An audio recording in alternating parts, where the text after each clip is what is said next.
Bibliomania, por Marisa Midori.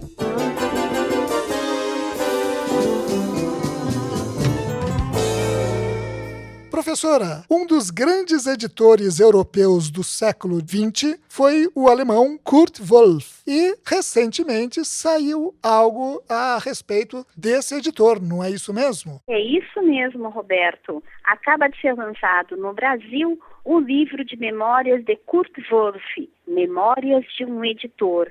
Ele foi lançado pela primeira vez em 1965 por Klaus Wagenbach, um grande editor berlinense, e agora ele sai traduzido no Brasil. O livro foi publicado pela editora Aine. Esse livro faz parte de uma coleção, a coleção se chama Das Andere, e o primeiro volume é justamente esse de Kurt Wolff, Memórias de um Editor. Kurt Wolff nasceu em 1887 e faleceu em 1963. Ele editou, dentre muitos autores, Franz Kafka, Heinrich Mann, Georg Trakl, Franz Werfel, tal a sua importância para a literatura alemã do século XX.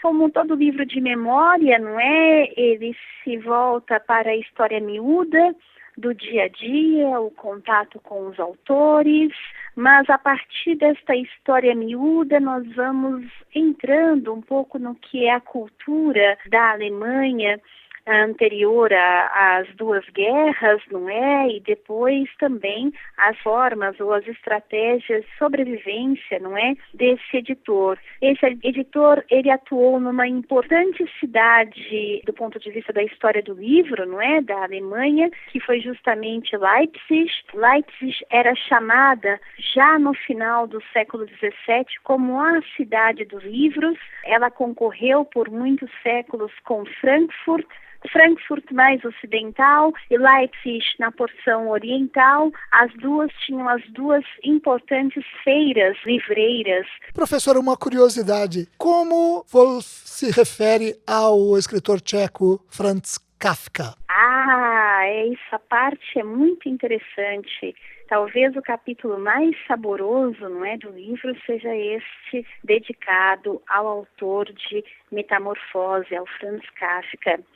Em primeiro lugar, ele nos dá uma informação muito importante que vale como um aprendizado para os editores mais apressados, não é?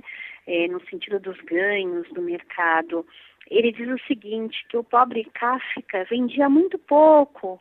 Quando era anunciada a venda de 150 exemplares, não é? Como ele narra aqui, para uma edição de 1912, 150 exemplares era muita coisa na perspectiva daquele autor, não é?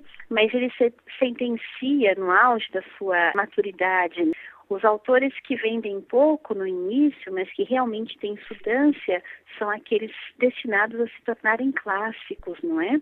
E o retrato que ele propõe do Kafka não poderia ser mais contundente e desolador ao mesmo tempo.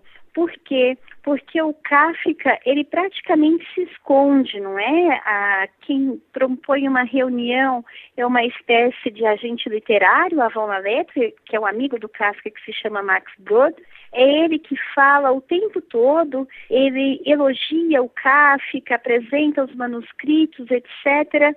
E o Kurt Wolff diz que jamais viu figura mais tímida, não é? Ele praticamente se escondia atrás do Max Brod. E ele tinha uma aparência muito frágil. Ele diz, se não estava doente, estava prestes a adoecer. E a única frase que ele diz no final, quando eles já estão partindo, não é, do escritório do Wolff em Leipzig, é o seguinte: agradeceria o Senhor ainda mais pelo retorno do manuscrito do que pela publicação. Ele diz que esta frase o marcou para o resto da vida e diz muito desse grande autor que foi Franz Kafka. A professora Marisa Midori conversou com Roberto Castro. Bibliomania, por Marisa Midori.